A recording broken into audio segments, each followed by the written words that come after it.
They threw Coca-Cola on the waitress for fun, laughing as she stood there dripping and humiliated. Just another nobody they could disrespect without consequences. What they didn't know, her husband was a mafia boss. And he'd just found out what they did to his wife. Sofia Martinez had been on her feet for 6 hours straight. The Riverside Grand Hotel's crystal ballroom sparkled under 1,000 lights as Manhattan's wealthiest clinked champagne glasses and laughed too loud. Sofia moved between tables like a ghost, refilling drinks, clearing plates, invisible to the people whose net worth could buy her apartment building 10 times over. She didn't mind being invisible. In fact, she preferred it. More champagne, table 7, her manager hissed, snapping his fingers. Sofia nodded, balancing a silver tray as she weaved through designer gowns and tailored suits. Table 7 was the worst. 5 men in their late 20s, drunk since cocktail hour, celebrating something they called the Marlowe expansion. Their laughter had an edge to it, the kind that came from people who'd never been told no. Finally, one of them drawled as Sofia approached. His name tag read Ethan Marlowe. Blonde hair, perfect teeth, a watch that cost more than her car. Thought we'd die of thirst. My apologies, sir. Sofia kept her voice neutral, professional. She'd learned long ago not to react. As she poured, Ethan grabbed his friend's phone, scrolling through something that made them all cackle. Sofia caught a glimpse, photos of themselves posing with bottles, making faces. Rich boys playing at being wild. Sofia, right? Ethan squinted at her name tag. That's pretty. You got a boyfriend, Sofia? I'm married, sir. Married? His friends erupted in exaggerated gasps. Lucky guy. What's he do? Let me guess, waiter? Uber driver? Sofia's jaw tightened. He works in construction. This sent them into hysterics. Construction. Classic. Bet he's got a beer gut and a pickup truck. She said nothing. The champagne bottle was empty. She should leave. Wait. Ethan stood up, swaying slightly. The room was loud enough that no one else noticed. I got a question. When you go home tonight, you gonna tell him about us? About how you serve rich people all day? Ethan, sit down, one of his friends muttered, but he was grinning, phone raised. I'm just curious, Ethan continued, louder now. A few nearby tables glanced over. Does it bother you, seeing all this? He gestured at the ballroom. Knowing you'll never have it. Sofia's heart pounded. Have a good evening, gentlemen. She turned to leave. Hey, I'm talking to you. What happened next took 3 seconds, but Sofia would remember it in slow motion forever. Ethan grabbed a glass of Coca-Cola from the table, one of the sodas they'd ordered for mixing drinks. He took 2 steps forward, and then, while his friends howled with laughter and one raised a phone to record, he poured the entire glass over Sofia's head. The liquid was cold. Shockingly cold. It ran down her face, her neck, soaking into her white uniform blouse. Ice cubes hit her shoulders and scattered across the marble floor. The nearby tables went silent. Women gasped. Men stared. Sofia stood frozen, Coke dripping from her hair, her eyelashes. She couldn't breathe. Couldn't think. The humiliation was physical, crushing, a weight on her chest that made the room spin. Ethan's friends were dying laughing, slapping the table. Oh my God, dude. Did you get that? Send it to the group chat. What is going on here? The manager appeared, his face red, eyes darting between Sofia and the Marlowe table. He took one look at Ethan's smirking face, and his expression changed. Fear. She was rude to our guests, Ethan said casually, sitting back down. Just teaching some manners. The manager grabbed Sofia's arm. I am so sorry, Mr. Marlowe. Sofia, go to the break room. Now. But I didn't. Now. Sofia stumbled away, past the staring faces, past the whispers. Her shoes squelched with each step. Someone's date covered her mouth, eyes wide with secondhand embarrassment. An older woman looked away, uncomfortable but silent. No one said anything. No one helped. In the staff bathroom, Sophia locked the door and stared at her reflection. Coca-Cola matted her dark hair. Her mascara ran in black streaks. The blouse, the one she'd ironed carefully this morning, was ruined. She didn't cry. She'd learned years ago that crying changed nothing. Her phone buzzed. A text from her husband. "How's work, amor?" Sophia stared at the message. Her fingers hovered over the keyboard. She could tell him. She could tell Dante everything. But then what? People like the Marlowes didn't face consequences. They owned buildings like this one. They owned managers and lawyers and probably half the city council. If she complained, she'd lose her job. If Dante complained, he'd look crazy. A construction worker going after a billionaire family. No. Better to stay quiet. Better to survive. She typed back, "Fine. Home by midnight. Love you." She deleted the coke-soaked blouse in a trash bag, changed into her backup uniform, and returned to her shift with her head down.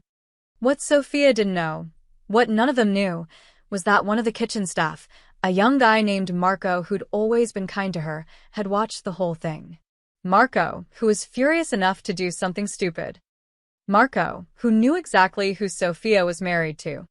And by dawn, a video of Ethan Marlowe pouring soda on a waitress would be sitting on the desk of Dante Morelli, the man who controlled every cement truck, every steel shipment, every construction permit in New York City. The man who built this city's foundations. The man whose wife had just been humiliated in front of Manhattan's elite. But that night, as Sophia rode the subway home with wet hair and a fake smile, she had no idea that in less than 7 days, the Marlowe family would learn a lesson they'd never forget. You don't disrespect a queen just because she's wearing an apron. Luca Romano had worked for Dante Morelli for 15 years. In that time, he delivered a lot of bad news. Arrests, betrayals, shipments gone wrong. He'd learned to keep his face neutral, his voice steady. But this morning, driving through pre-dawn Manhattan with his phone burning a hole in his pocket, his hands gripped the steering wheel too tight. The video had come at 5:47 a.m. An unknown number. No message, just a file. Luca almost deleted it, probably spam. Then he pressed play. 23 seconds that made his blood go cold. By 6:15, he was pulling up to Dante's brownstone in Brooklyn, the one that didn't appear on any property records. The one with flowers in the window boxes and a basketball hoop in the driveway. The house that looked like it belonged to a normal family. Maria, Dante's housekeeper, let him in with a knowing look. He's having breakfast. Dante sat at the kitchen table in a white t-shirt and reading glasses, newspapers spread before him, an espresso cooling beside his hand. At 45, he still had the build of the construction worker he'd once been, broad shoulders, calloused hands. His hair was graying at the temples. He looked like any other working-class guy starting his day. He glanced up. Luca. 6 in the morning. This better be important. Luca set his phone on the table. You need to see this. Dante frowned but picked up the phone. Luca watched his boss's face as the video played. The ballroom. The laughter. Ethan Marlowe's smirking face. The glass tipping. Sophia's frozen expression as Coca-Cola poured over her head. Dante's jaw tightened. His knuckles went white around the phone. The video ended. Silence filled the kitchen except for the tick of the wall clock. When? Dante's voice was quiet. Dangerous. Last night. Riverside Grand Hotel. Some charity gala. Luca paused. Kitchen worker sent it to me. Kid named Marco. He's clean, works with Sophia sometimes. Said he couldn't sleep after watching it happen. Dante played the video again. And again. His face showed nothing, but Luca knew that look. That stillness. It was the same expression Dante wore before he dismantled a rival crew in the 90s. The same face he had when someone crossed a line you didn't come back from. She didn't tell me. Dante set the phone down carefully. She came home, said work was fine. Kissed me goodnight like nothing happened. She probably didn't want you to worry. Worry, Dante laughed hollow. My wife gets humiliated in public and she's worried about me. He stood abruptly, pacing to the window. Outside, the neighborhood was waking up, a garbage truck rumbling past, someone walking a dog. Normal life. The life Sophia had tried to protect by staying silent. I want everything on the kid in the video, Dante said. Everything on the hotel. Who owns it, who was there, who? Boss, Luca's voice stopped him. There's more. Watch the background. Around the 12-second mark. Dante picked up the phone again, his brow furrowed. He watched. Paused. Zoomed in. And froze.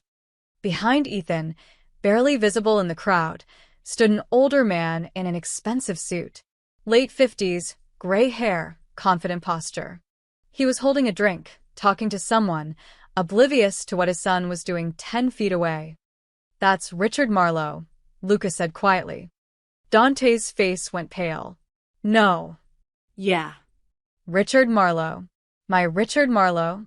Same guy. Dante sat down heavily. For the first time since Luca had known him, his boss looked genuinely shaken. Richard Marlowe, the legitimate businessman Dante had been working with for 3 years through carefully constructed shell companies.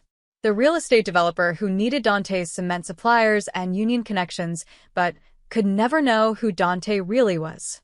Their arrangement had been perfect, profitable, quiet, deniable.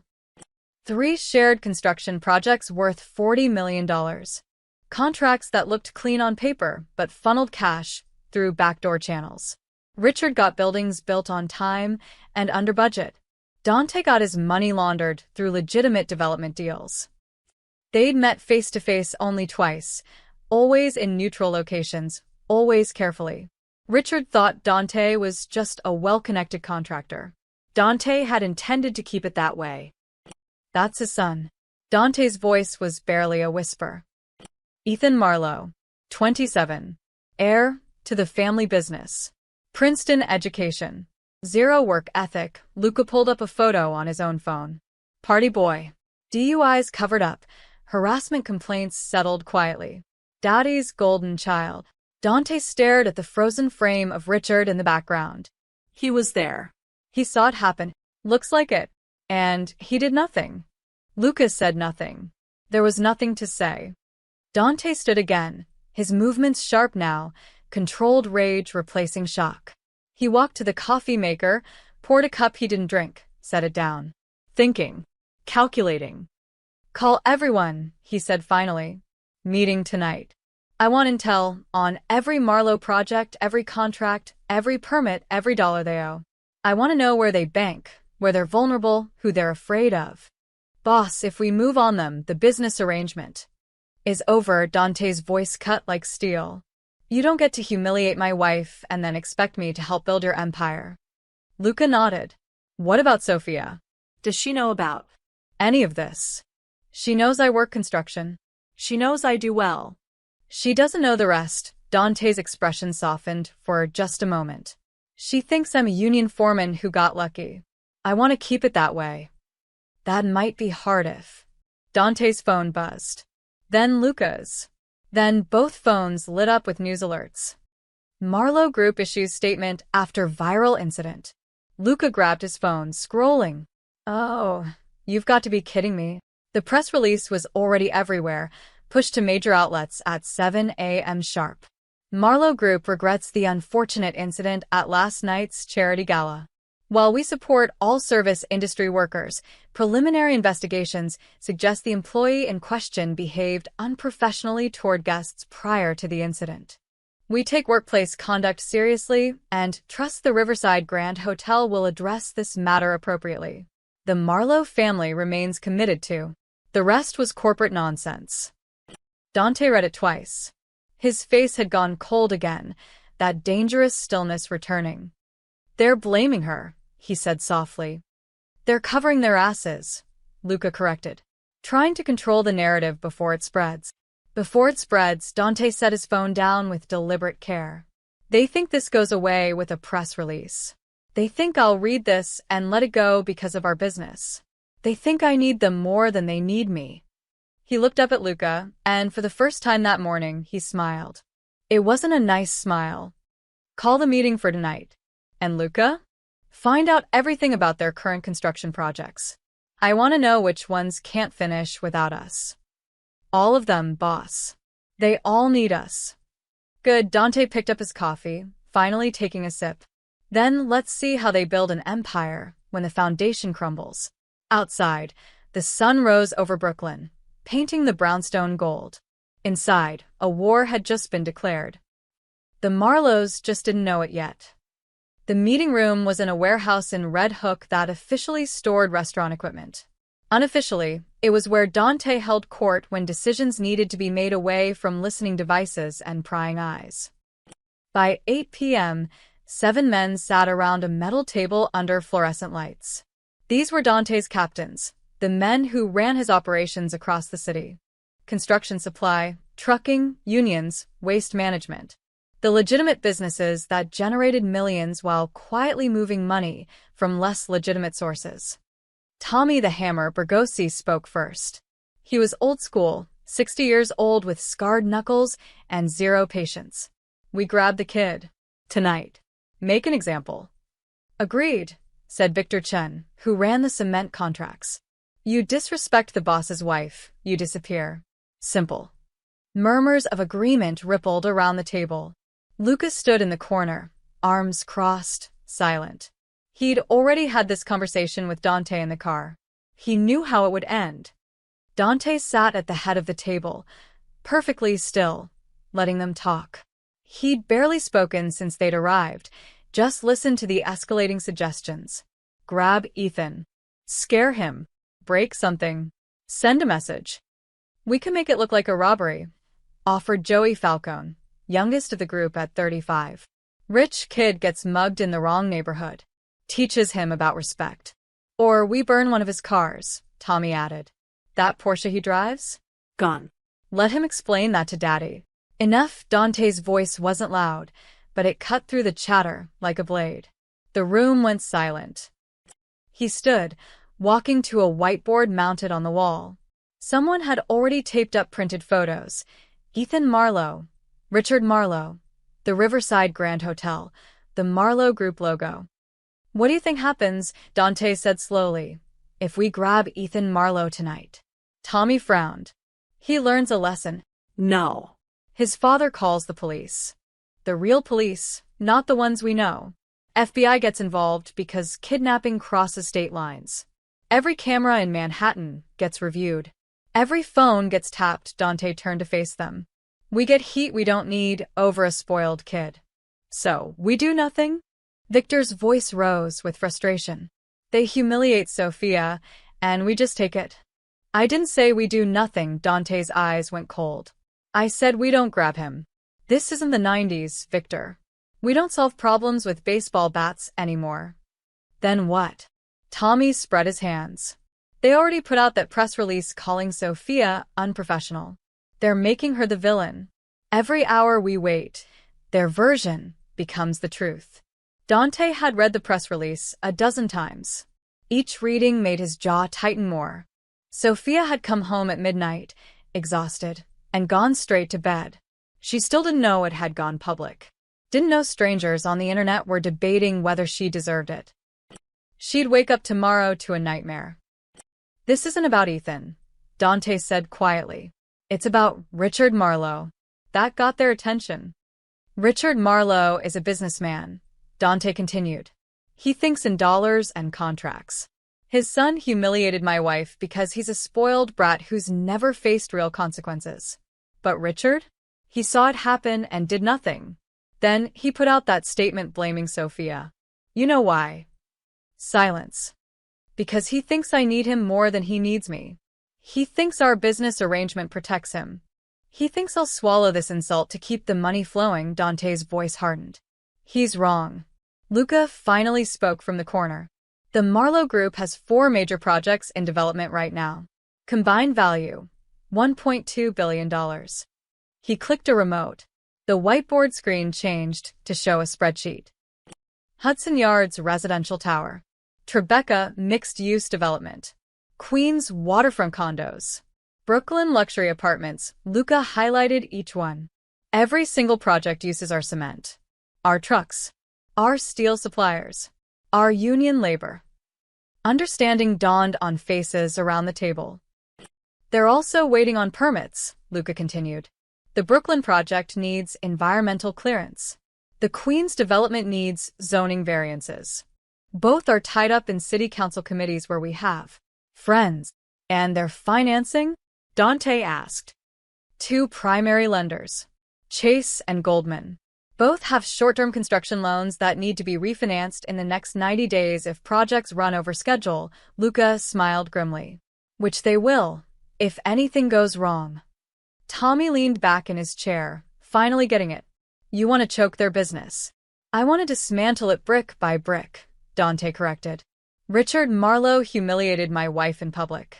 I'm going to humiliate his empire. How long? Victor asked. 1 week. Maybe less. Dante pulled out a marker, writing on the whiteboard. Contracts. Permits. Financing. Reputation. These are his pressure points. We squeeze each one systematically. No violence. No obvious connections. Just a series of very unfortunate problems that Richard can't solve. And the kid? Joey asked. Ethan? Ethan is a symptom. His father is the disease. Dante capped the marker. But don't worry. When this is over, Ethan Marlowe will wish we'd just grabbed him. What's coming is worse than broken bones. He turned back to face his crew. Here's how this works. For the next 24 hours, nobody touches the Marlowes. No threatening calls, no vandalism, nothing. I want everyone focused on intelligence gathering. Victor, I need every detail on their construction timeline. Tommy, talk to your union contacts. Which projects have labor issues we can amplify? Joey, find out who their investors are and what makes them nervous. What about their finances? Victor asked. Luca and I will handle that. Dante checked his watch. We meet again tomorrow night, same time. Come prepared with options, not opinions. We're not street thugs anymore, gentlemen. We're businessmen.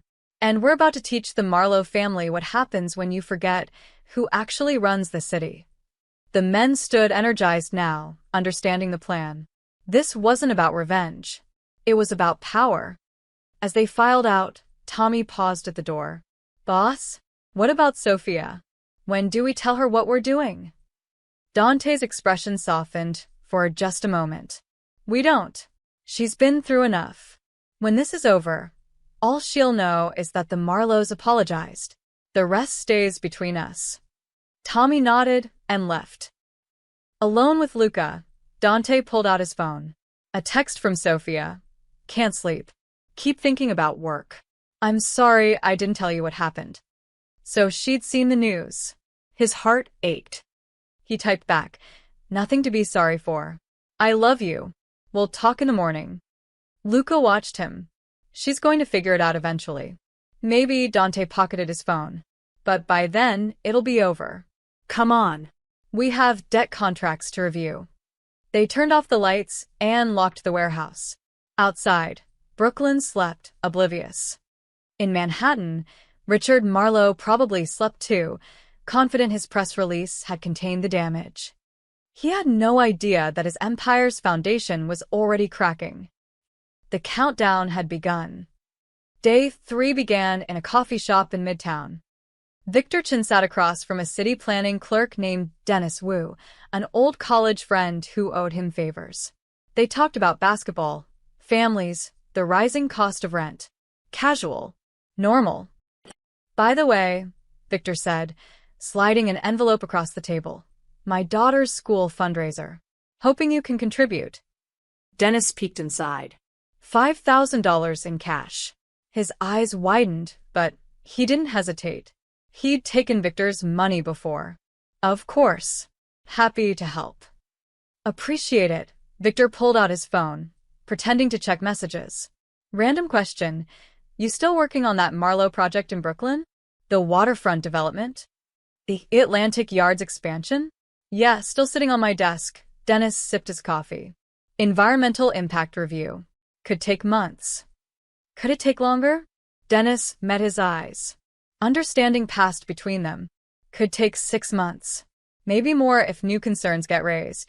That would be unfortunate for them. Very unfortunate. Dennis pocketed the envelope. I'll make sure it gets the thorough review it deserves. Victor nodded and left. One pressure point activated. Across town, Tommy Brigosi stood in a construction trailer at the Hudson Yards tower site. The project superintendent, Mike Harrigan, was a union guy, one of theirs. We got a problem, Tommy. Mike spread blueprints across a folding table. Marlowe's behind schedule. They're pushing us to work faster, cut corners. How behind? 6 weeks. They need to pour foundation for the north wing by Friday, or they miss their deadline with the bank. Mike tapped the plans. But here's the thing, the cement order they placed? It's coming from Jersey, not your suppliers. Tommy's jaw tightened. They went around us. Tried to. Wanted to save money. Avoid union rates, Mike shrugged. But that Jersey company? They're having truck problems this week. Mechanical issues. Weird how that happens. Tommy smiled. Very weird. And our trucks could deliver. But the order would need to be placed through proper channels. At proper rates. And even then, Mike checked his watch. Might take a few extra days to schedule. Shame, Tommy clapped him on the shoulder. Keep me posted on their desperation level. As he left the trailer, Tommy called Dante. Hudson Yards is bleeding time. They're about to miss a critical pour. Good. Let them sweat.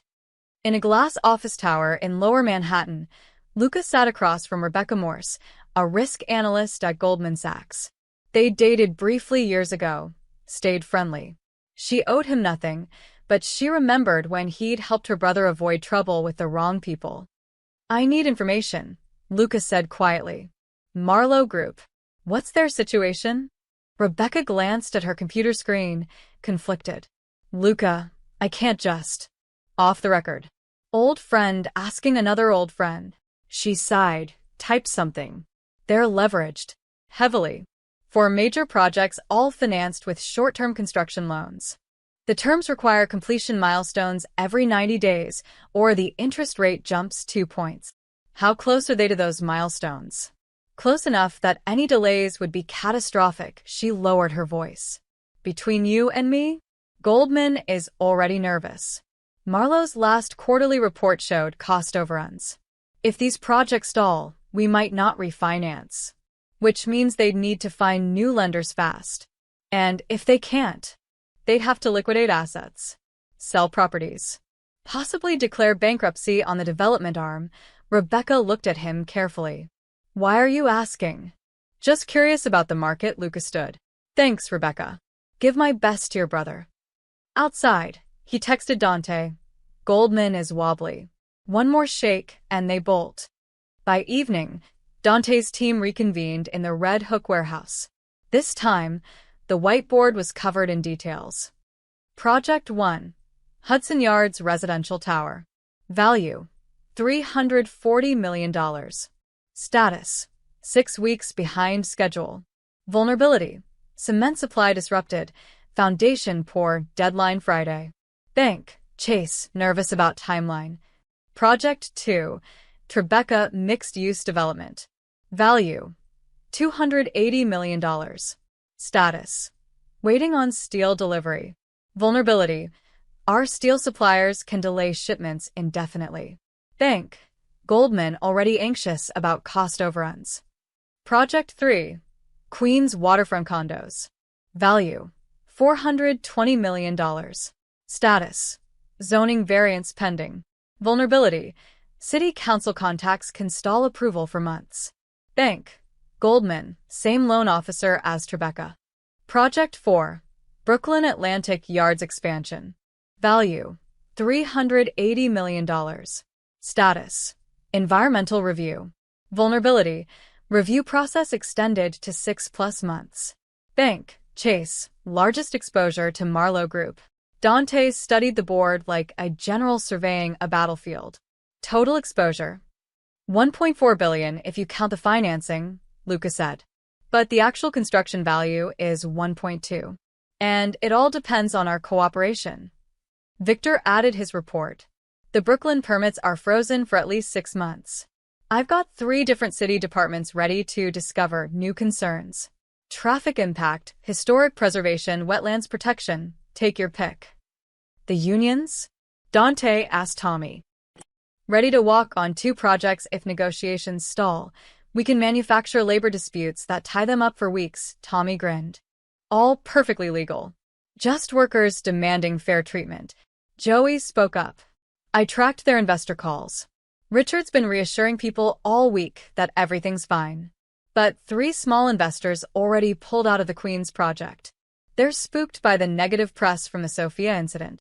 Good, Dante circled the 2 bank names on the board. Chase and Goldman. 2 lenders, for vulnerable projects. Luca, can we buy their debt? Working on it. I've got 3 shell companies ready to purchase distressed construction loans.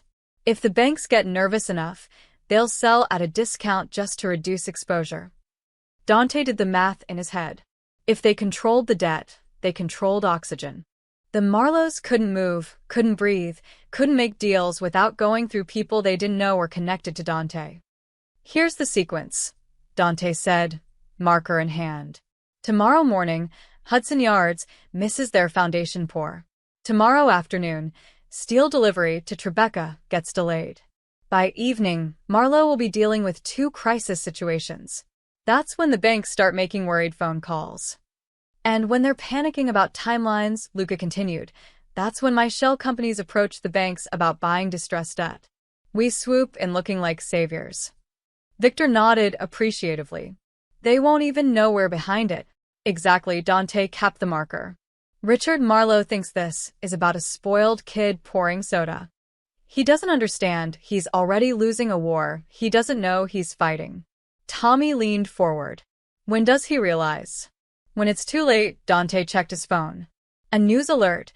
Marlowe Group stock down 3% on construction concerns. The market was already smelling blood. Gentlemen, we're not just mapping weak points anymore. We're activating them. Dante looked at each man. As of tomorrow morning, the Marlowe empire starts crumbling. Slowly enough that they don't panic. Fast enough that they can't stop it. What about Ethan? Joey asked. Kids still posting on social media like nothing happened. Partying in the Hamptons this weekend. Dante's expression darkened. Let him party. When his father's empire collapses, Ethan will learn that some humiliations can't be fixed with daddy's money. The meeting ended. Men dispersed into the Brooklyn night, each with their assignments. Dante stayed behind, staring at the whiteboard. For projects. 2 banks. 1 week. His phone buzzed. Sophia. Can't believe I'm trending on Twitter. People are so cruel. But I'm okay. We're okay. His chest tightened. She was trying to be strong. Trying not to worry him. He typed back, You're the strongest person I know. This will pass. I promise. What he didn't say, it will pass because I'm going to make sure the people who hurt you lose everything. Dante turned off the lights. Tomorrow, the pressure began. The Marlows were about to learn that foundations don't just hold up buildings. They hold up empires. And Dante controlled every single one. The call came at 2:47 a.m. Richard Marlowe fumbled for his phone, squinting at the screen. Project manager, Hudson Yards. He sat up in bed, his wife groaning beside him. This better be important, Mike. Mr. Marlowe, we have a problem. The superintendent's voice was tight. The cement trucks didn't show up. Richard's brain struggled through sleep fog. What do you mean didn't show up? We have a critical pour scheduled for 6 a.m. I know, sir. But the Jersey supplier called an hour ago. Said their entire fleet is down for emergency maintenance. Transmission failures across multiple trucks. They can't deliver. All of them? At once. Richard was fully awake now, alarm bells ringing. That's impossible. That's what I said.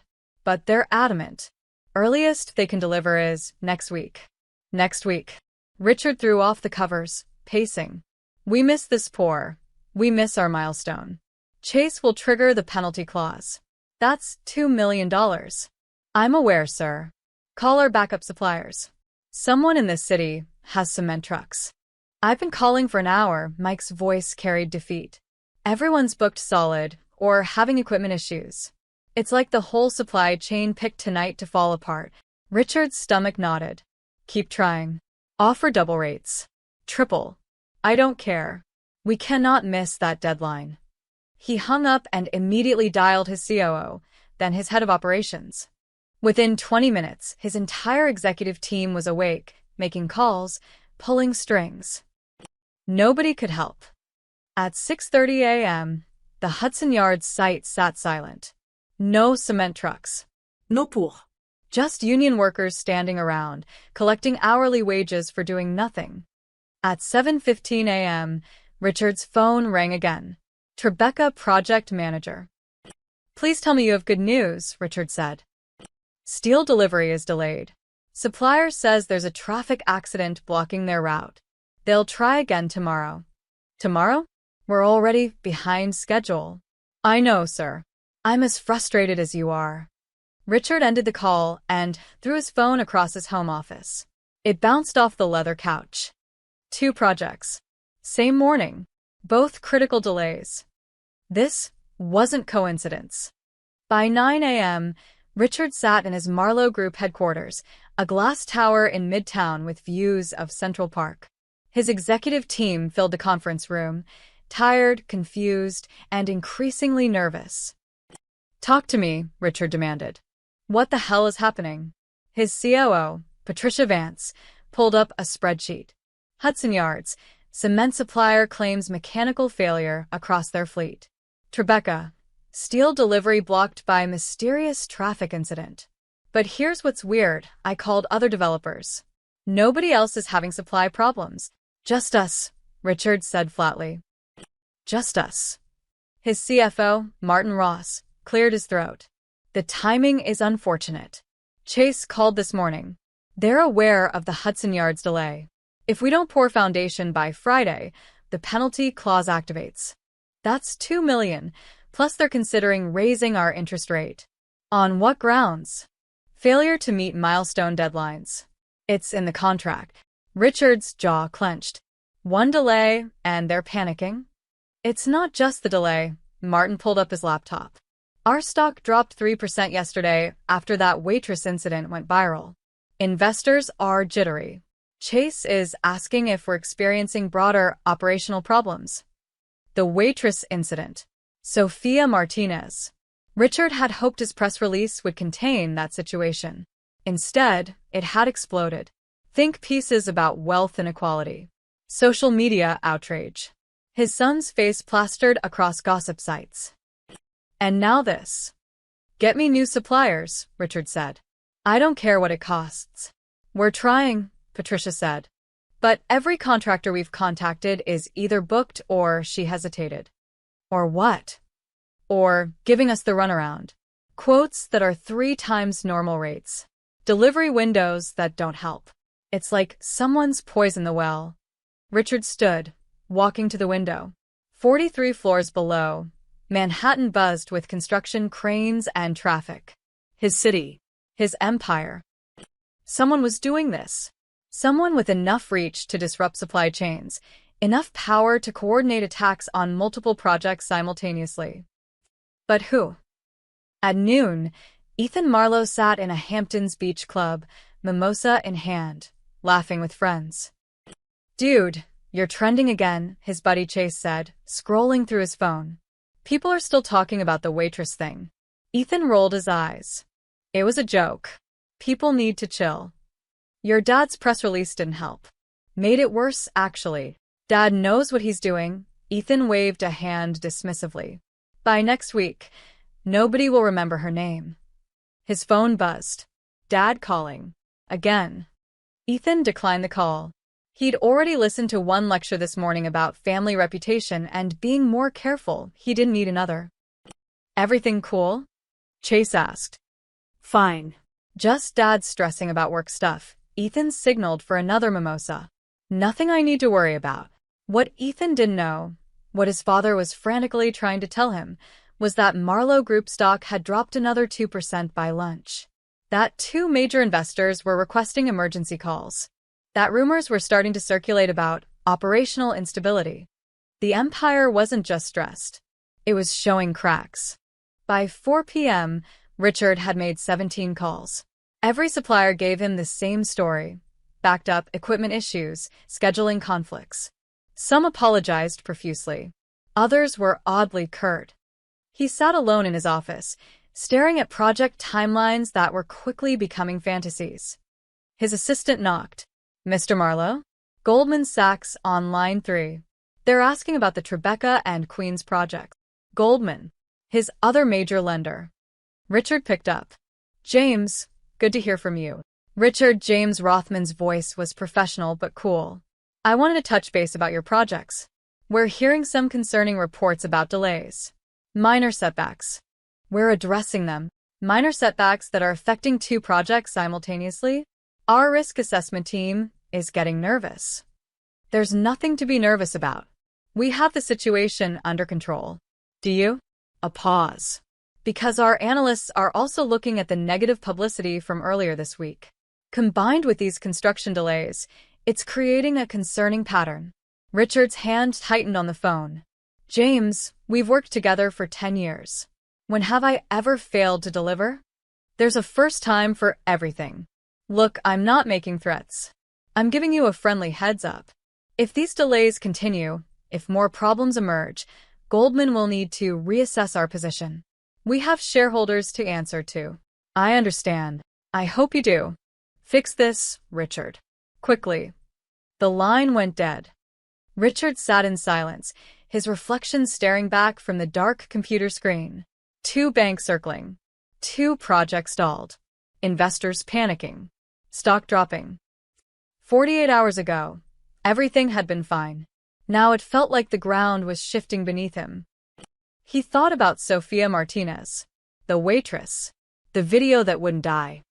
Could this be connected? Some kind of retaliation? No.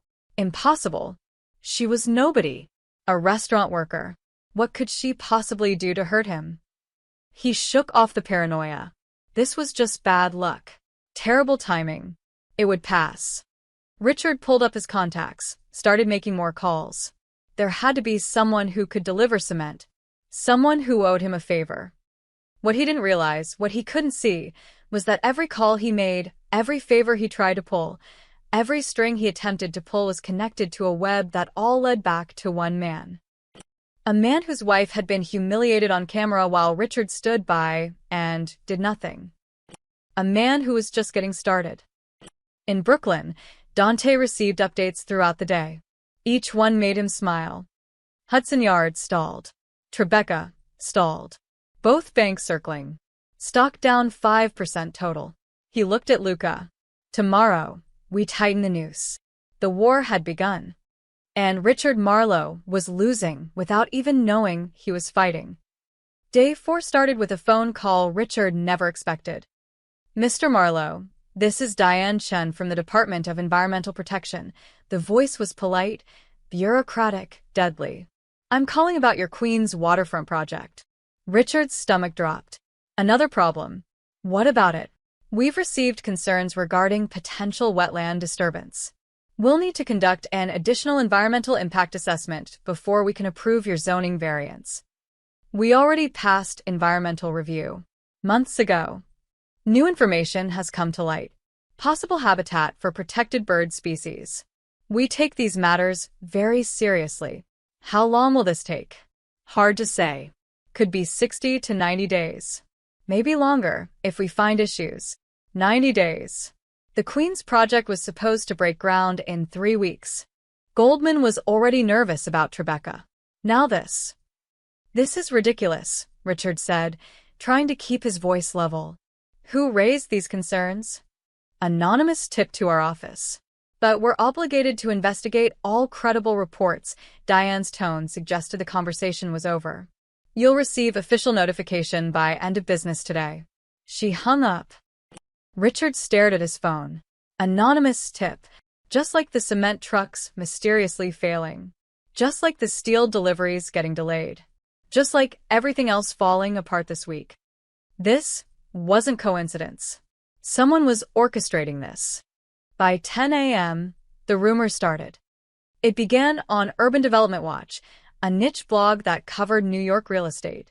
A post titled, Marlowe Group projects face multiple delays. What's really going on? The article was careful, avoiding direct accusations, but it asked uncomfortable questions. Sources close to several Marlowe Group construction sites report unusual delays this week. Cement suppliers, steel deliveries, and now permit issues. While each incident appears isolated, industry insiders are wondering if there's a deeper problem. Some point to the viral video of Ethan Marlowe's behavior at last week's charity gala as evidence of a company culture problem. Others suggest possible financial instability. By noon, the story had been picked up by 3 other real estate blogs. By 2 p.m., the New York Post real estate section ran a brief item: Marlowe Group faces construction headaches. By 4 p.m., Richard's investor line was ringing off the hook. Richard, what's going on? Marcus Chun, a Hong Kong investor with $30 million in the Tribeca project, didn't waste time with pleasantries. I'm reading about permit problems, supply chain issues. Should I be concerned? Absolutely not. Just some unfortunate timing. Unfortunate timing? Marcus's voice sharpened. I put serious money into this development based on your timeline. Now I'm hearing it could be delayed months. We're working through some temporary setbacks. The same week your son becomes a viral villain? The same week your stock drops 5%? Forgive me for seeing a pattern. Richard's jaw clenched. Marcus, I've never missed a deadline with you. Have I? There's always a first time. I want to call tomorrow with concrete answers. Not promises. Answers. The line went dead. 3 more calls followed. Different investors, same anxiety. Everyone wanted reassurance Richard couldn't provide because he didn't understand what was happening. Patricia Vance knocked on Richard's office door at 5 p.m., her face grim. More bad news? Richard asked. City Council postponed the vote on the Brooklyn Atlantic Yards variance. Said they need more time to review community feedback. Community feedback? We addressed all their concerns months ago. Apparently new concerns have emerged. Traffic studies. Historic preservation questions. A council member is calling for a full public hearing. Patricia sat down heavily. Richard, something's wrong. This isn't normal bureaucratic delay. It's coordinated. Richard had been thinking the same thing all day. Who has this kind of reach? Who can disrupt supply chains, influence city permits, and plant stories in real estate blogs simultaneously? Someone with serious power. Someone with connections across multiple industries. Patricia paused. Someone we pissed off. Richard's mind raced through possibilities. A competitor? A rival developer? But this felt personal, not just business. The waitress. Sophia Martinez. The woman from the video, Richard said slowly. Do we know anything about her? Patricia pulled up her tablet. Sophia Martinez. 32. Works at Riverside Grand Hotel. Been there 4 years. Lives in Brooklyn. Married, she scrolled. Husband is Dante Morelli. listed occupation, construction contractor. Construction. Richard's blood went cold. What kind of contractor? His voice was barely a whisper. Patricia tapped more. Doesn't specify. But she stopped, her face going pale. Richard. Morelli. That name sounds familiar. From where? Your shell company contracts. The ones that source cement and steel at below market rates. Didn't we sign papers with the Morelli Construction Group 3 years ago? Richard's hands started shaking. He pulled up his private files, the ones his lawyer handled, the contracts he never looked at too closely because they saved him millions. There it was. Morelli Construction Group. Dante Morelli, principal. The man whose wife Ethan had humiliated was Richard's secret business partner. The man who controlled the supply chain that all 4 Marlowe projects depended on. Oh God, Richard whispered. Patricia stared at him. What? I need to make a call. Richard's voice was hollow. Get out, Richard. Now. She left, closing the door. Richard's fingers trembled as he scrolled through his contacts. There, the private number he'd used only twice before. The direct line to Dante Morelli's office. He pressed call. It rang once. Twice. 3 times. You've reached Morelli Construction. Leave a message. Voicemail. But Richard knew Dante had to be there. Had to be watching this number. Dante, it's Richard Marlowe. I think we need to talk. About recent developments. Call me back. Please. He hung up and waited. 5 minutes. 10. 20. No call back. Richard tried again. Voicemail. And again. Voicemail. And again. The message was clear. Dante Morelli wasn't taking his calls. At 7 p.m., Richard sat alone in his office, the city lights twinkling below. His empire, built over 30 years, was shaking. Stock down 7% now. 2 banks getting nervous. Investors demanding answers. Project stalled. All because his idiot son poured soda on a waitress. No. All because Richard had stood there and watched it happen. All because he'd released that press statement blaming her. All because he'd assumed the woman was nobody, powerless, someone who could be crushed without consequence. He'd been catastrophically wrong. His phone buzzed. A text from an unknown number. Stop calling.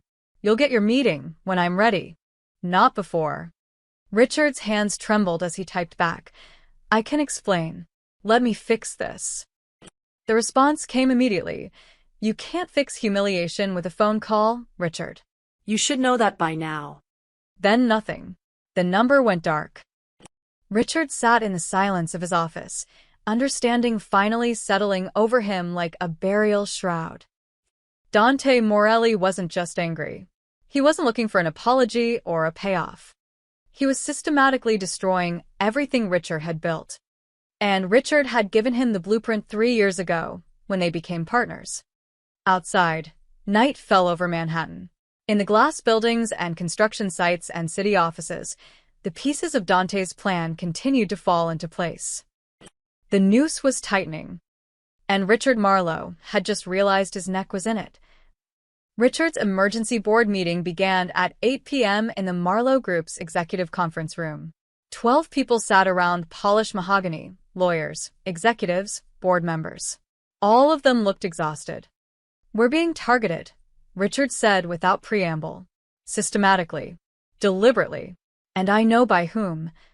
He told them about Dante Morelli. About the shell companies.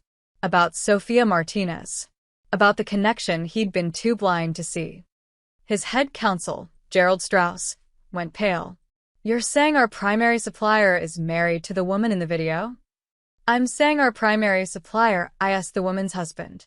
And he's been cutting off our air supplies since Tuesday. Then we sue him, Patricia said. Breach of contract. Tortious interference.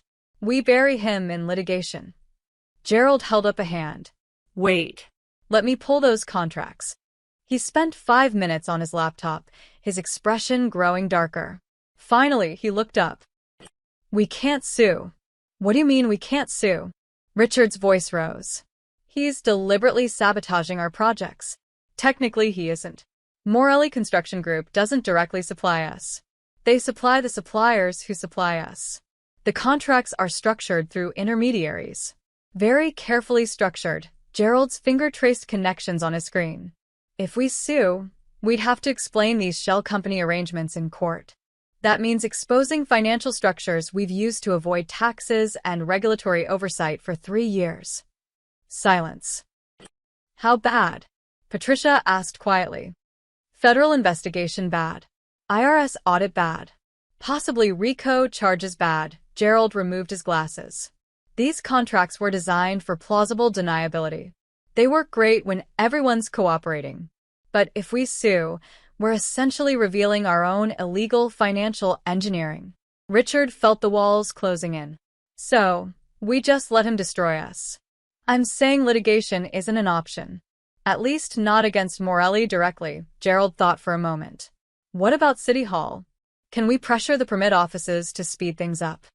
Patricia shook her head. Already tried. Called in every favor. Everyone's suddenly unable to help. Either they're genuinely backlogged or someone's gotten to them first. Someone named Morelli, Richard muttered. Martin, the CFO, cleared his throat. There's another problem. Goldman called again this afternoon. They're conducting a routine review of our loan portfolio. Translation: they're looking for reasons to call our loans early or trigger penalty clauses. Can they do that? If we miss contracted milestones, yes. Hudson Yards missed its foundation deadline. Tribeca is 3 weeks behind. If the Queen's project gets delayed 60 days because of this environmental review, we'll miss that deadline too. Martin pulled up a spreadsheet.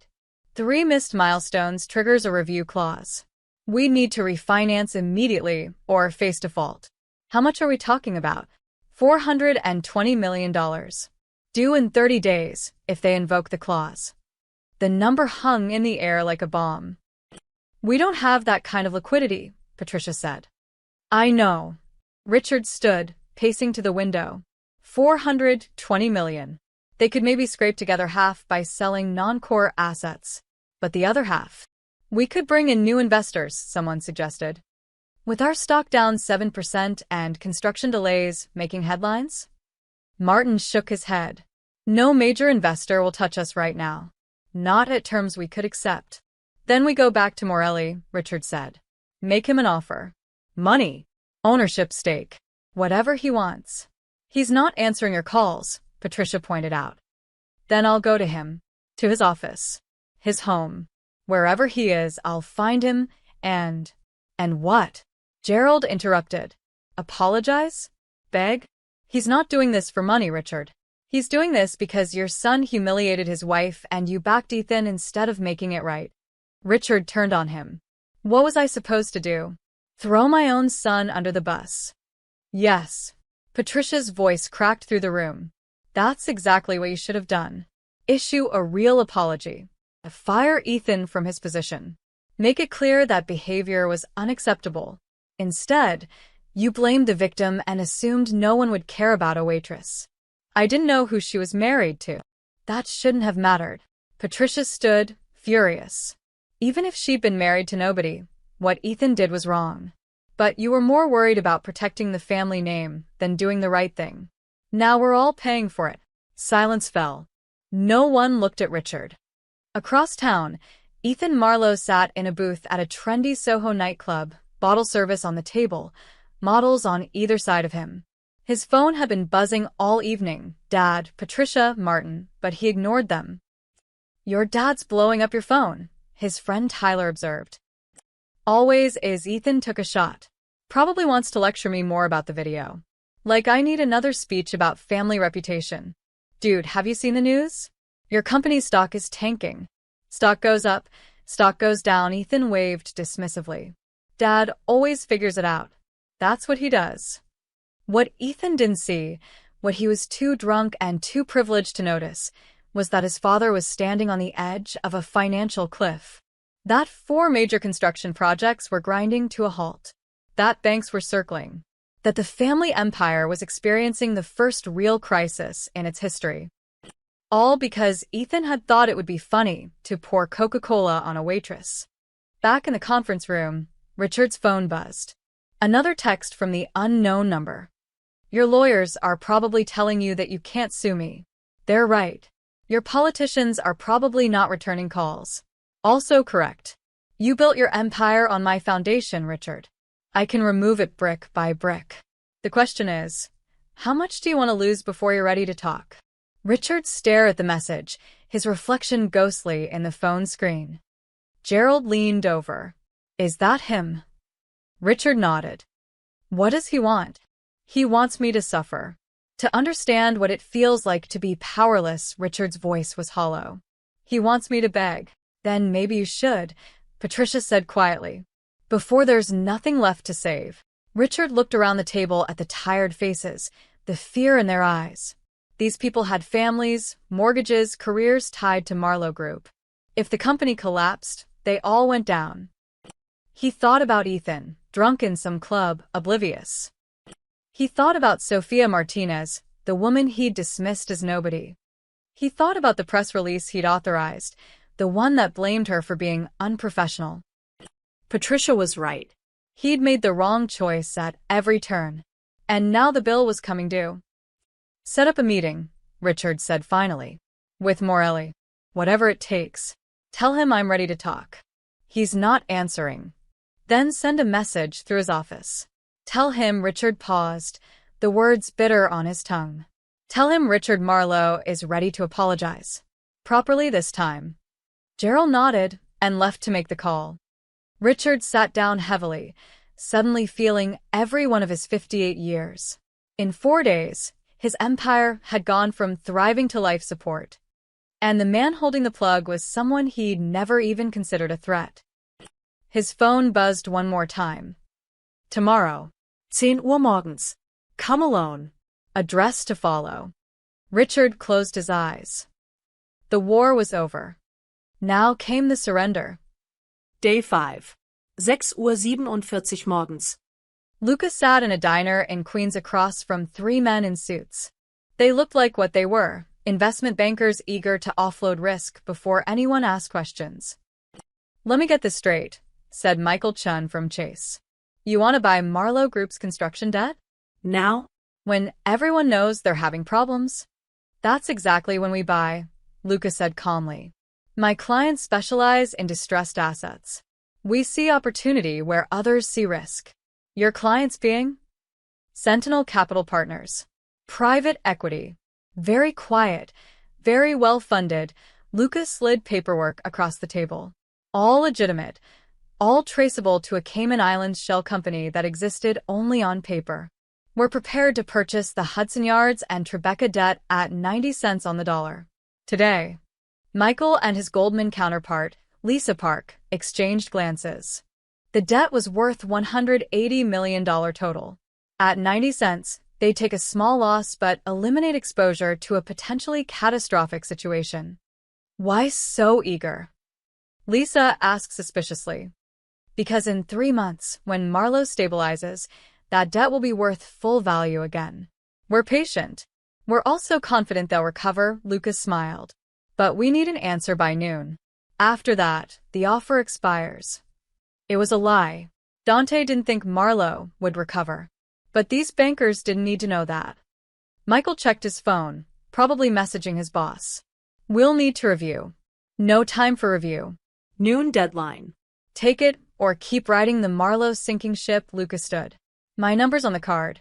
Call me when you decide. He left them staring at the paperwork. By 9:30 a.m., Luca had met with 2 more groups. Same pitch. Same tight deadline. Same barely concealed desperation from the bankers.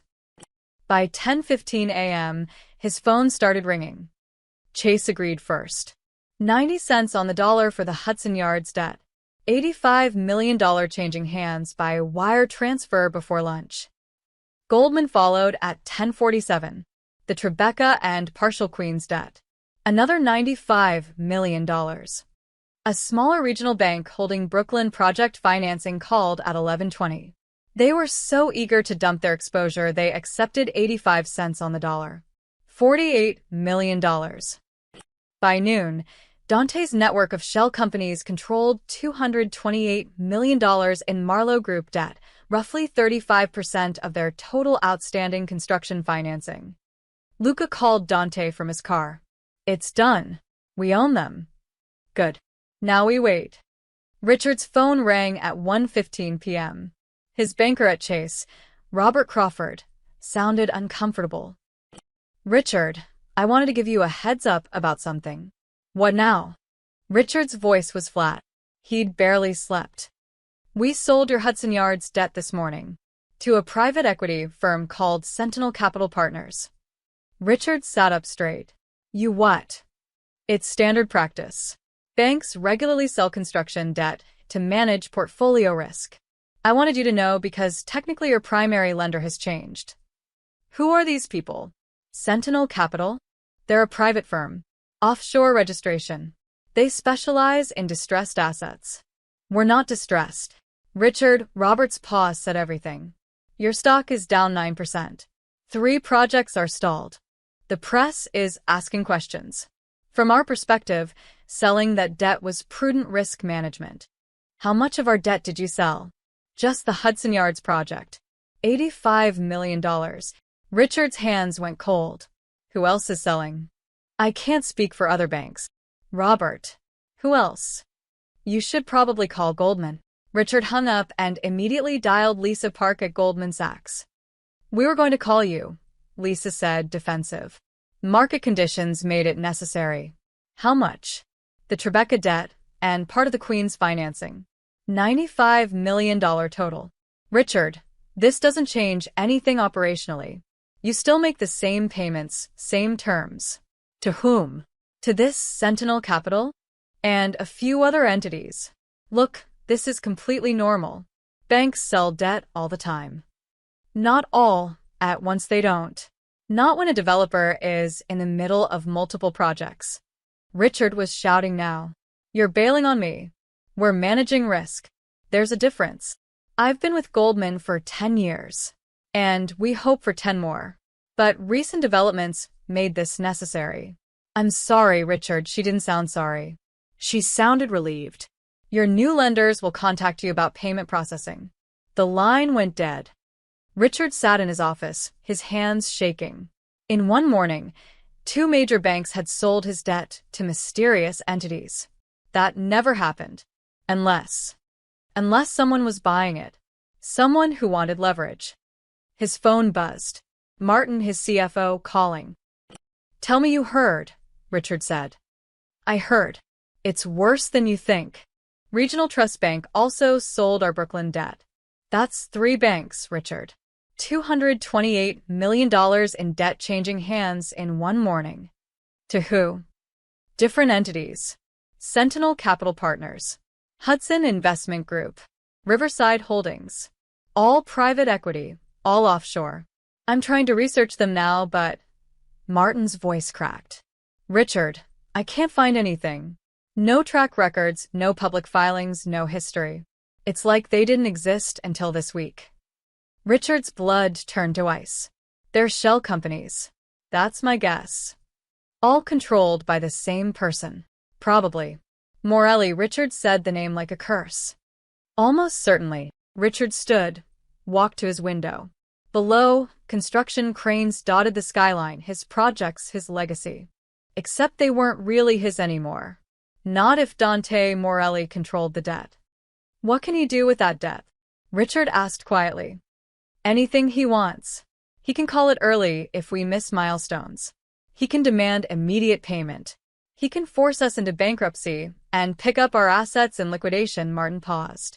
Richard, in 48 hours, he went from supplier to creditor. He doesn't just control our supply chain. He controls our financing. We can't move without his permission. The full scope of Dante's strategy hit Richard like a physical blow. This wasn't just about revenge. It was a hostile takeover executed with surgical precision. Disrupt the projects. Tank the stock. Panic the banks. Buy the debt cheap. Control the empire. How do we fight this? Richard asked. We don't. We can't. Not without destroying ourselves in the process. Martin's voice was hollow. He's already won, Richard. The question now is what terms he'll offer. Richard's phone buzzed again. The unknown number. Check your bank accounts. Notice anything different? That's what powerless feels like. See you tomorrow at 10 a.m.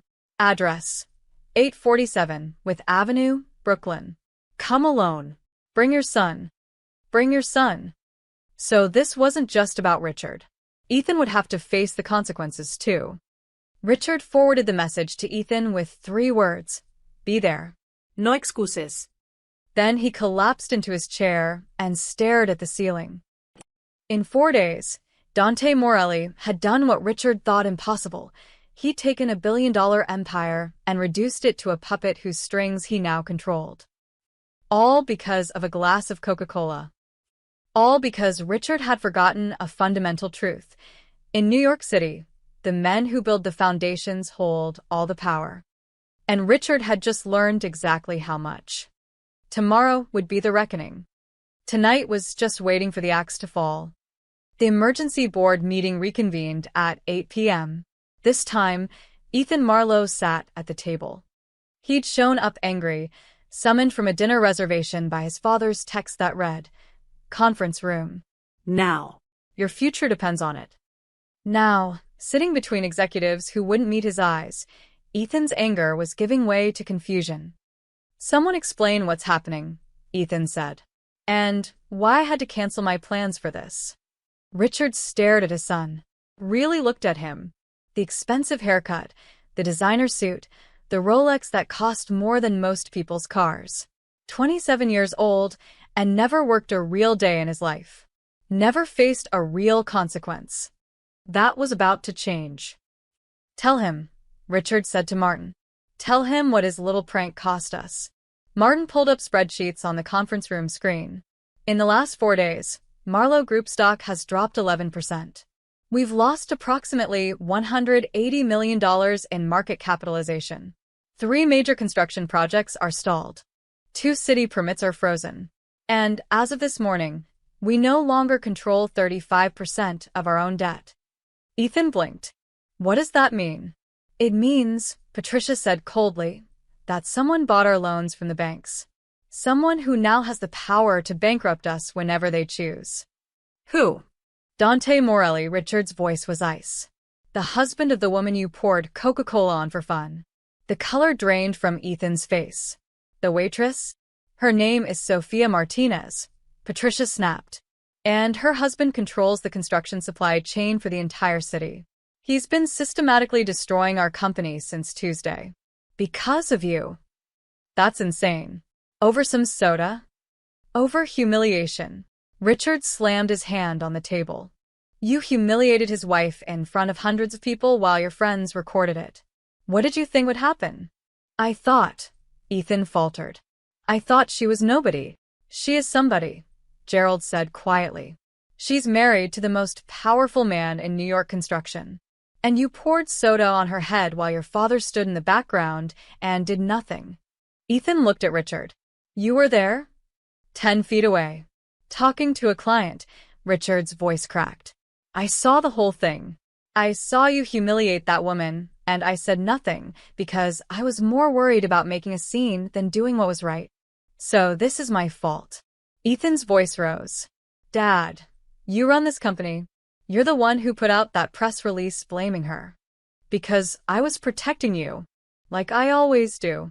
Like I've done your entire life." Richard stood, his chair scraping back.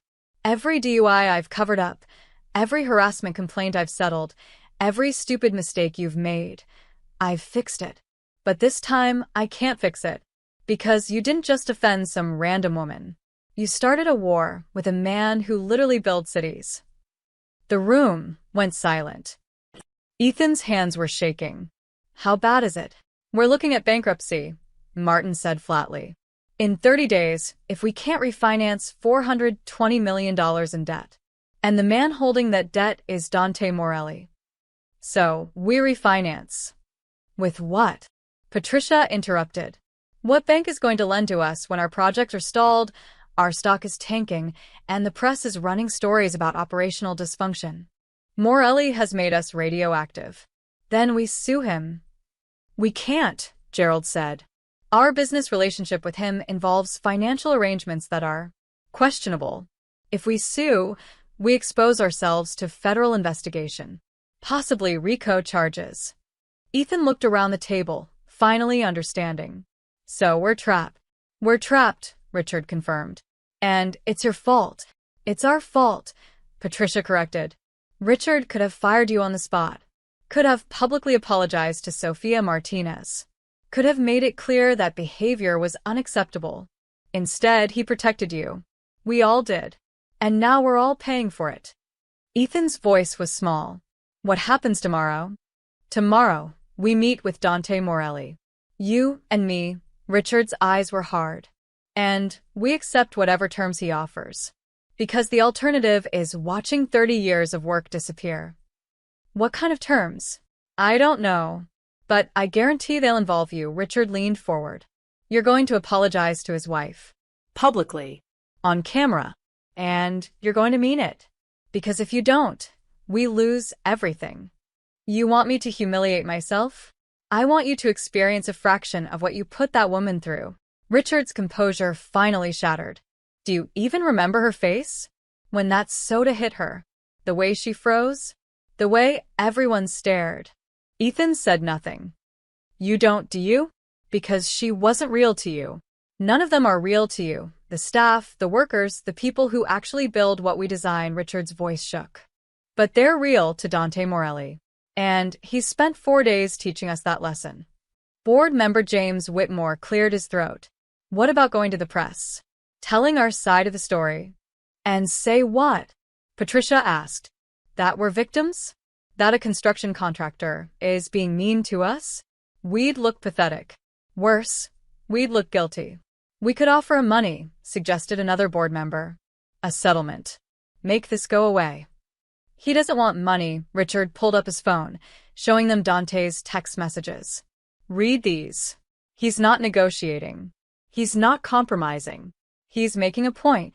The board members read in silence, their faces growing graver. He's going to destroy us, someone whispered. No, Richard looked at Ethan. He's going to make us destroy ourselves. Unless we give him what he wants. Which is justice. Accountability. The things we should have given him from the start. Richard stood. Meeting adjourned. Ethan and I have an appointment to prepare for. Everyone filed out except Richard and Ethan. Ethan stared at his hands. Dad, I'm sorry. I didn't know. You never know. That's the problem. Richard's anger had burned out, leaving only exhaustion. You've gone through life assuming your actions don't have consequences. That our money and name protect you from everything. But money doesn't matter to a man like Dante Morelli. Power does. Respect does. And you took both from his wife. What's going to happen to me? I don't know. Richard walked to the window. Below, the city glittered. His city. Except it wasn't really. It belonged to men like Dante Morelli, the ones who poured concrete and pulled permits and made sure the foundations were solid. Get some sleep, Richard said. Tomorrow, we face the consequences. Both of us. Ethan left without another word. Richard stayed, staring at his reflection in the dark glass. In 48 hours, he'd gone from confident developer to desperate supplicant. And somehow, he knew tomorrow would be worse. Because Dante Morelli didn't just want an apology. He wanted them to understand what it meant to be powerless. And Richard was about to learn. 847, With Avenue was not what Richard expected. No gleaming office tower. No marble lobby. Just a plain brick building in Brooklyn with a faded sign reading, Morelli Construction Supply, a few trucks parked outside. Windows that needed cleaning. This was the empire that had brought down Marlowe Group. Richard and Ethan arrived at 9:55 a.m. in Richard's Mercedes. They'd barely spoken during the drive. Ethan looked like he hadn't slept, his usual confidence replaced by visible dread. Let me do the talking, Richard said as they got out. I wasn't planning to say anything. A man in his 40s met them at the door. Compact build, watchful eyes. Mr. Marlowe. I'm Luca Romano. Follow me. They walked through a warehouse filled with construction equipment, then up a metal staircase to a second-floor office. Plain walls, metal desk, filing cabinets. A single window overlooking the loading dock. And sitting behind the desk, in jeans and a work shirt, was Dante Morelli. He looked nothing like Richard expected. No expensive suit. No intimidating presence. Just a man who could have been any construction foreman in the city. Except for his eyes, dark, intelligent, and utterly calm. Sit, Dante said. Richard and Ethan sat in the 2 chairs facing the desk. Luca stood by the door, arms crossed. Dante studied them for a long moment, saying nothing. The silence stretched uncomfortably. Thank you for meeting with us, Richard began. I think there's been a misunderstanding. No misunderstanding, Dante's voice was quiet, precise. Your son poured Coca-Cola on my wife's head. You watched it happen and said nothing. Then you released a press statement blaming her. I understand perfectly. That statement was a mistake. We were trying to control. You were trying to make it her fault. Make it go away. Like she didn't matter. Dante leaned forward slightly. Do you know what Sophia did that night after your son humiliated her? She came home and told me work was fine. She lied to protect me. To protect you, really, because she was afraid of what might happen if I knew. Richard said nothing. She's worked at that hotel for 4 years. Never missed a shift. Never complained. She's proud of what she does. Dante's voice remained even. And your son treated her like garbage for entertainment. Ethan found his voice. I was drunk. I wasn't thinking. You're always drunk. You're always not thinking. Dante's eyes shifted to Ethan. I know about the DUIs. The harassment complaints. The settlements. You've gone through life believing your money makes you untouchable. Today, you learn different. Mr. Morelli, Richard interjected. We want to make this right. Whatever you need, compensation, a public apology. I don't need anything from you. Dante stood, walking to the window. In 4 days, I've taken your empire to the edge of collapse. Your stock is down 11%. Your projects are stalled. Your banks sold your debt to me. Right now, I own 35% of your financial oxygen. He turned back to face them. I could keep going. Call your loans early. Trigger default clauses. Watch you declare bankruptcy. Then buy your assets in liquidation for pennies on the dollar. Dante's expression didn't change. But that's not what I want. What do you want? Richard asked quietly. I want you to understand something. Dante returned to his desk, sitting down. You build towers, luxury apartments, places rich people live. But you don't build them. Men like me do. We pour the concrete, lay the steel, wire the electricity. Without us, you have nothing but blueprints and investor meetings. He paused. You forgot that. Forgot that the people who actually build your empire matter. So, I reminded you. Richard nodded slowly. You made your point. We understand. Good. Then here are my terms. Dante pulled out a single sheet of paper. Non negotiable. He slid it across the desk. Richard read, his face going pale. Ethan leaned over to look. First, Dante said, public apology. Televised. Both of you, to Sophia, acknowledging what happened and taking full responsibility. No qualifiers. No excuses. Your PR team will coordinate with mine. Agreed, Richard said immediately. Second, $50 million donated to the Hospitality Workers Relief Fund, a charity that supports restaurant workers dealing with abuse and harassment. The donation happens before the press conference. Richard's jaw tightened, but he nodded. Done. Third, 15% ownership stake in your Hudson Yards tower, transferred to one of my investment entities. Non-voting shares, but I want a piece of what I helped you build. That's worth, Ethan started. $80 million, Dante finished. I know. Consider it payment for the empire I let you keep. Richard closed his eyes. $80 million plus $50 million in charity. $130 million total. But the alternative was losing everything. Acceptable, Richard said hoarsely. Fourth, Dante's eyes locked on Ethan. You disappear. No more public events. No more parties that end up on social media. No more representing Marlowe Group at functions. You become invisible. For how long? Ethan asked. Until I say otherwise. Could be a year. Could be 5. You'll work in the company, but behind the scenes. No press. No spotlight. No more chances to embarrass your family. Ethan's face flushed red. You can't. I can. And I am. Dante's voice never rose. You wanted to humiliate someone for fun? Now you learn what real humiliation feels like. Being reduced to nothing. Being invisible. Ethan, Richard's voice was sharp. Agreed. Dad. Agree, or we lose everything. Ethan stared at the desk, his hands clenched into fists. Finally, barely audible. Fine. Dante pulled out 4 copies of a contract. These formalize everything. Sign them. Richard picked up a pen, his hand trembling slightly. He signed all 4 copies. Ethan followed, his signature angry and jagged. Dante signed last, then handed 2 copies back. The press conference is scheduled for tomorrow, noon. My office will send details. The donation needs to clear by tonight. It will, Richard promised. Dante stood. The meeting was over. One more thing, Dante said as they reached the door. Sophia doesn't know I did this. She doesn't know about our business relationship or what I'm capable of. She thinks I'm just a contractor who got lucky. I want to keep it that way. We won't say anything, Richard said. Good. Dante's expression softened slightly. She's a good person. Better than any of us in this room. What you did to her was unforgivable.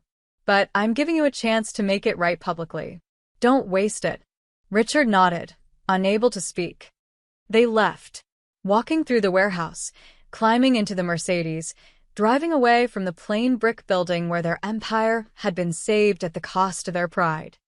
$130 million, Ethan said finally. For spilling a drink. No, Richard's voice was hollow. For forgetting that other people matter. That actions have consequences. That money doesn't protect you from everything. They drove back to Manhattan in silence. Behind them, in his office, Dante made a phone call. It's done, he told Luca. Press conference tomorrow.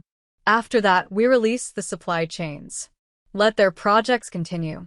The debt. We keep it. Insurance policy. They step out of line again, we crush them.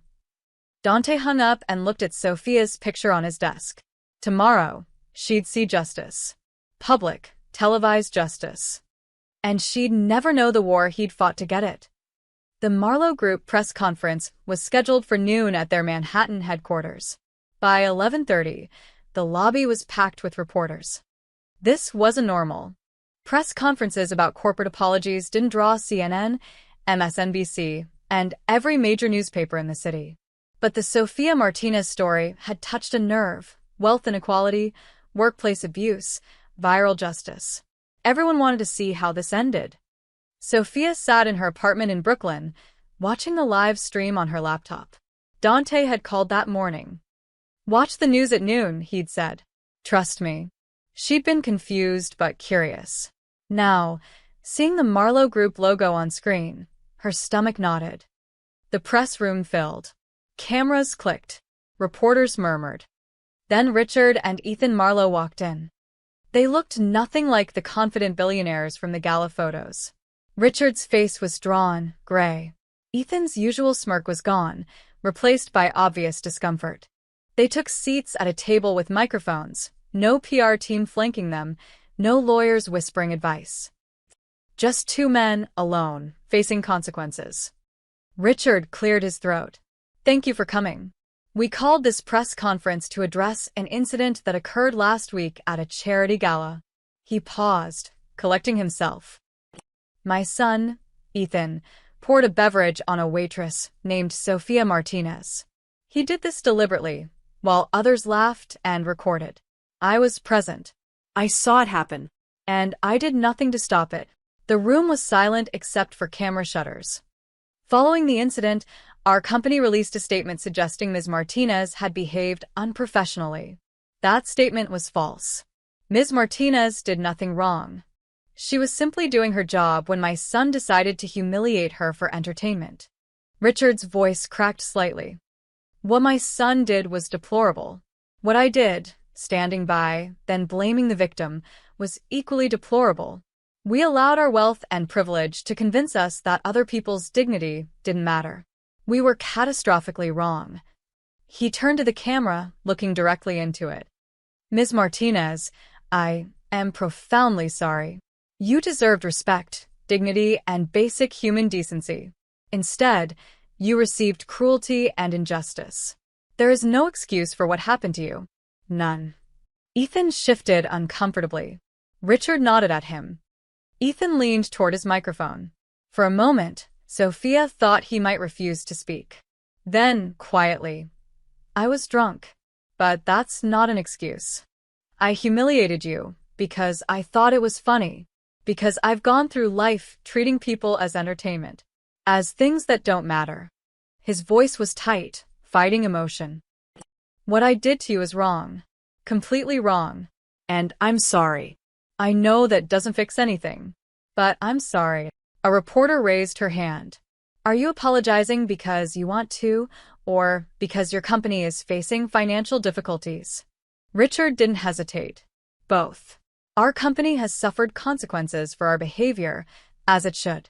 Those consequences forced us to confront what we'd done. To see Ms. Martinez as a real person, not collateral damage in our privileged lives. What consequences specifically? Construction delays. Investor concerns. Stock decline. The market responded to our moral failure with economic consequences. That's appropriate. Another reporter. What about the financial arrangements? Some sources suggest you've lost significant assets. We're making a $50 million donation to the Hospitality Workers Relief Fund, which supports service industry workers facing abuse. Additionally, we're transferring ownership stakes in one of our properties to charity. Richard's jaw tightened. These aren't punishments. They're attempts at restitution. Mr. Ethan Marlowe, a reporter called. Will you continue in your role at Marlowe Group? Ethan looked at his father, then back. I'll be working behind the scenes. No public role. No representing the company. I need to learn that visibility is a privilege, not a right. The humiliation on his face was obvious. Real. The press conference continued for 20 minutes. Question after question. Richard and Ethan answered all of them, never deflecting, never making excuses. When it ended, they left without the usual confident stride. They looked smaller, diminished. Sophia sat frozen, tears running down her face. They'd apologized. Really apologized. On camera. In front of the world. Her phone exploded with messages. Friends, coworkers, strangers who'd followed the story. The video was already going viral, not the original humiliation but this. Two powerful men brought to their knees by accountability. Did you see? Her coworker Maria texted. They actually did it. Sophia couldn't respond. She just watched the replay, over and over, hardly believing it. In a coffee shop, Dante watched on his phone, Luca beside him. It's already got 2 million views, Luca said. Trending #1 on Twitter. The reactions were swift and brutal. This is what actual accountability looks like. Billionaires finally facing real consequences. Never thought I'd see it. That wasn't PR. That was a public execution. Within an hour, the narrative shifted. This wasn't just an apology, it was a symbol. Proof that even the wealthy and powerful could be held responsible. By 3 p.m., the effects rippled through Dante's network. Cement trucks are rolling to Hudson Yards, Victor reported. Just got the green light. Steel delivery confirmed for Tribeca, Tommy added. City permits are suddenly moving forward, Joey said with a smile. Environmental review expedited. Zoning variance approved. It's like magic. It wasn't magic. It was Dante giving a silent signal that the war was over. The Marlowes had paid their debt. Construction could resume. By evening, Marlowe Group stock had stabilized. Up 2% by closing bell. Investors, seeing the public accountability and signs that projects were moving again, stopped panicking. Banks that had been nervous relaxed. Goldman quietly indicated they wouldn't call any loans early. Chase sent Richard a message congratulating him on handling the situation appropriately. The empire was breathing again. But everyone knew the truth. Dante Morelli held the strings. One wrong move, one slip back into arrogance, and he could pull them again. At 8 p.m., Dante came home to his brownstone in Brooklyn. Sophia was in the kitchen making dinner, the TV on in the background still replaying clips of the press conference. She turned when he entered, her eyes red from crying. Did you see? She asked. I saw. He pulled her into a hug. I can't believe they actually apologized. I thought nothing would happen. That people like them never face consequences. Everyone faces consequences eventually, Dante said quietly. Sometimes it just takes longer. Sophia pulled back, studying his face. You seem unsurprised. I'm glad you got justice. That's all. She searched his eyes, some instinct telling her there was more to this story. But she didn't push. Thank you, she said finally, for being here, for supporting me through this. Always, Amor. Always. They ate dinner together, watching the news coverage. Sophia smiled for the first time in a week, reading supportive messages from strangers who'd seen her fight and win. What she didn't know, what she would never know, was that her husband hadn't just supported her. He'd waged a silent war, dismantled an empire, bought their debt, controlled their fate, all without firing a shot. All because someone had forgotten that the woman serving drinks was someone's wife, someone's love, someone who mattered. Dante Morelli had reminded them, and the whole city had watched the lesson. Day 7. Night. The city had moved on to new scandals, new outrages. But in certain circles, boardrooms, construction sites, city offices, people still whispered about what had happened to the Marlows. Dante sat in his living room, reading the Wall Street Journal. The headline, Marlowe Group Stabilizes After Tumultuous Week, Project's Resume. The article praised Richard's transparent accountability and noted that construction delays had mysteriously resolved themselves. Analysts called it a remarkable recovery. They had no idea what had really happened. Sophia came downstairs, fresh from a shower, wrapped in Dante's old college sweatshirt. She curled up beside him on the couch. "Still reading about it?" she asked. "Just checking the aftermath." She was quiet for a moment then. "Dante, can I ask you something?" "Always." "How did all this happen? The apology, the press conference, everything?" Her eyes searched his face. "It feels like more than just public pressure." Dante set down the newspaper. He'd known this conversation would come eventually. Sophia was too smart not to wonder. "What do you think happened?" he asked carefully. "I think," she chose her words slowly, "I think the Marlows had some very unfortunate problems this week. Construction problems. Financial problems. Problems that made them realize they needed to make things right. That's one way to see it. And I think," she continued, "that my husband, who works in construction, might know more about those problems than he's telling me." Dante met her eyes. "Would you want to know?" "Really?" Sophia considered this. The past week, watching powerful men brought low, seeing justice done, it had felt like a miracle, like the universe finally balancing itself. But miracles didn't just happen. Someone made them happen. "You didn't just offend me," she said quietly. "You took down an empire, didn't you?" Dante smiled faintly. "No, amor." "I reminded them who builds their foundations. There's a difference. How much of it was you? Does it matter?" "I guess not." Sophia leaned her head on his shoulder. "I just want to know one thing. Are you safe? Did you do anything that could come back on us?" "Everything I did was legal. Complicated, but legal." Dante kissed the top of her head. "And it's over now. They learned their lesson. We move forward." Sophia nodded, accepting this. Some questions didn't need full answers. "I love you," she said. "Whatever you did or didn't do, thank you for having my back. Always." "That's not negotiable." They sat in comfortable silence, the TV playing low in the background. 3 weeks later, Ethan Marlowe's Instagram account went dark. No more nightclub photos. No more yacht parties. No more designer suits and champagne bottles. Friends texted. He didn't respond.